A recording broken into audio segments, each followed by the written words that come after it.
start to see some rust on some of our stuff. It ain't all new forever.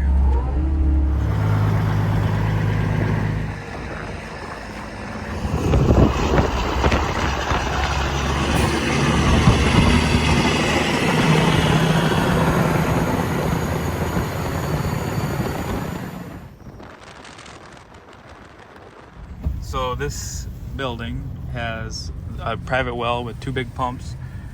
They're not hooked onto the city, so it's a well house and pump over here. And there's a leak that we got to find and fix.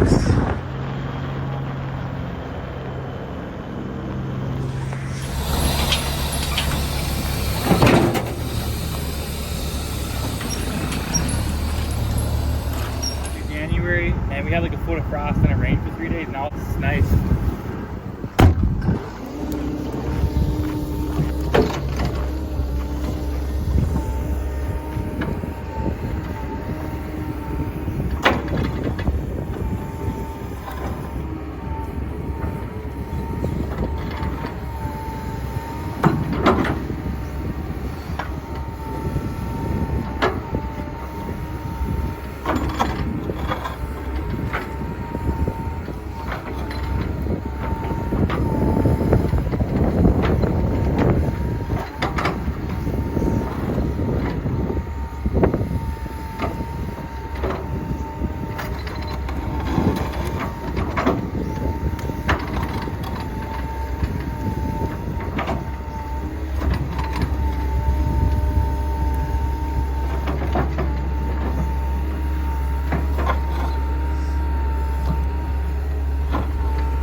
Ain't much, but it's honest work.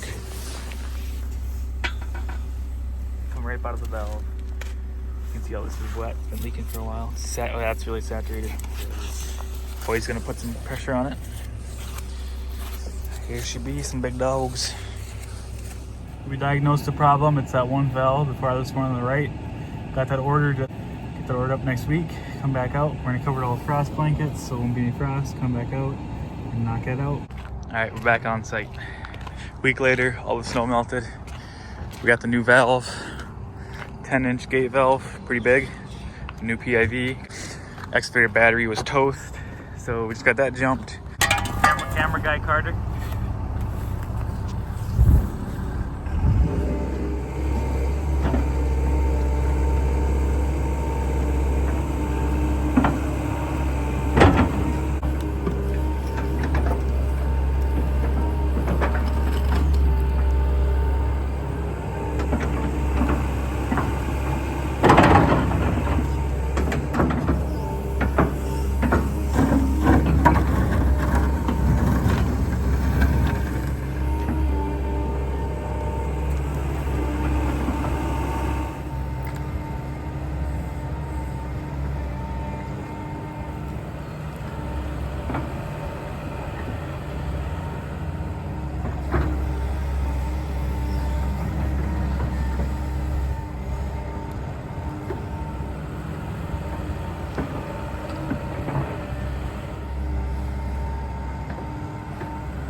Machine's still a little cold. Buoy the edge bucket, and the ground's a little frozen. She's a little slow going, but still warming up.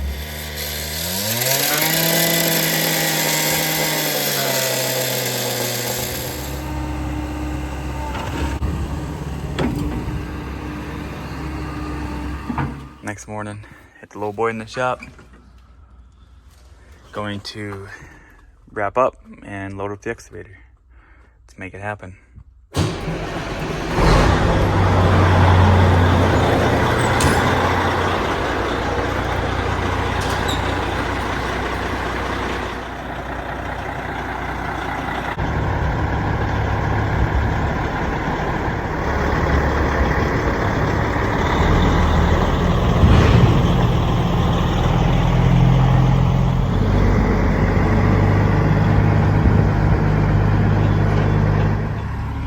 Check out this place. A lot going on in here. This is a diesel pump, so this place has a huge well. This is a diesel pump to charge the system.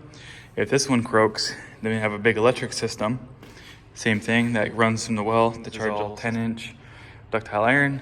And if this one croaks, then we got Old Faithful in the back, just a little guy, but she works. Believe it or not, that'll charge the whole system. The system's massive. I think there's like 15 fire hydrants.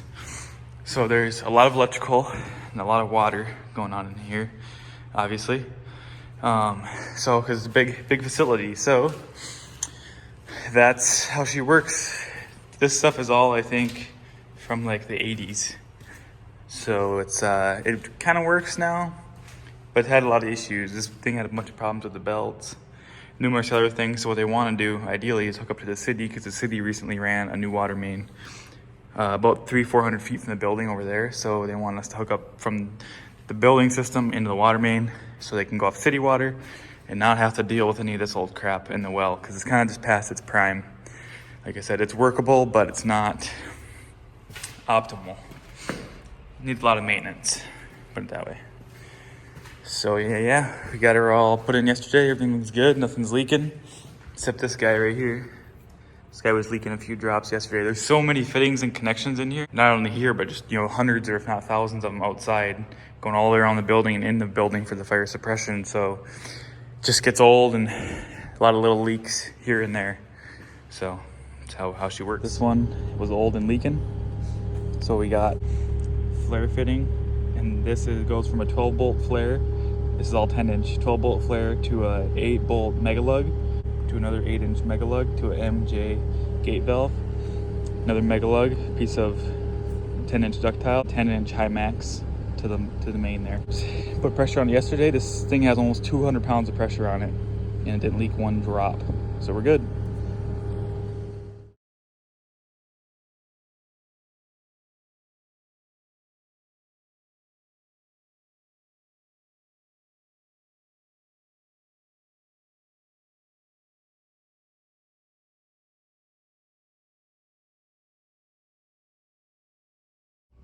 So the rod that goes from down here comes up, and then this rod has to connect down into it. You get her? Let me see. Let me show the guys online. It's good to go. We'll get her turned to match the other ones. So on these Mueller ones, when it's open, nothing there means it's open. And when you tighten it down, it'll say shut like this. That's how she works. Post indicator valves. A lot of valves in one spot.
Need some new tin. No need to fly on the trailer and wrap it. I mean, I could, but it doesn't make much sense to me.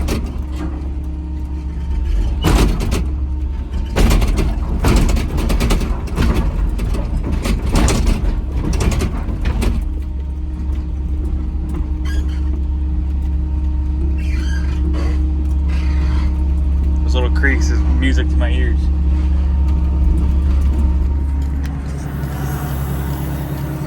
chains out ahead of time. Whew, looks perfect.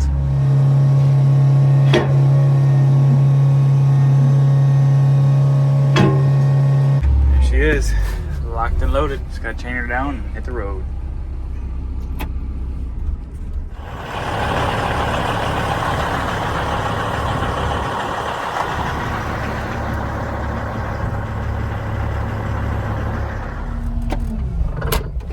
That is a wrap on this one.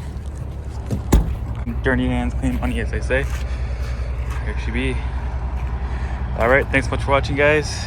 See you on the next one. Remember, it is what you make it to be. Adios.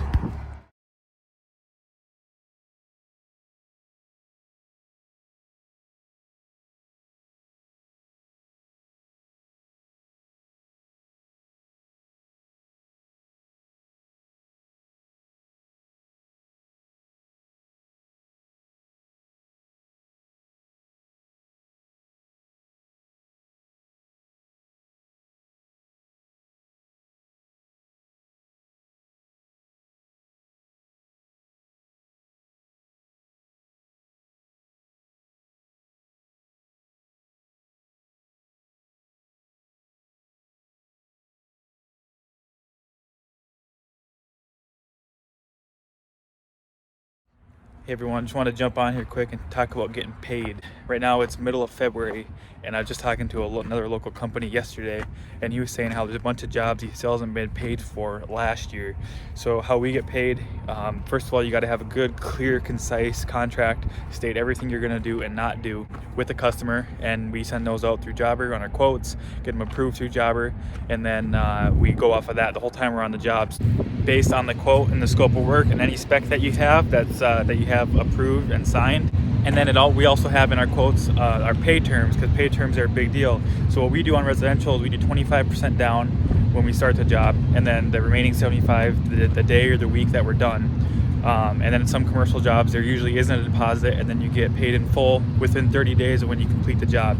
So just having those payment terms and expectations clear up front help you and the customer know kind of what you're expecting, and then that way you can get paid sooner. So on average, throughout the busy season, we get paid every 17 days. Pretty good, a lot better than some. So we do all that through Jobber. People can pay right online with direct transfer or credit cards, so that makes it easy and convenient for them to pay. So that's how we get paid quicker, and helps with cash flow, because cash flow is a big problem in the industry that not a lot of people talk about, but with Jobber we're able to not struggle with that as much. So check out a link in the description below for a free trial and save some money when you sign up. Thanks everyone.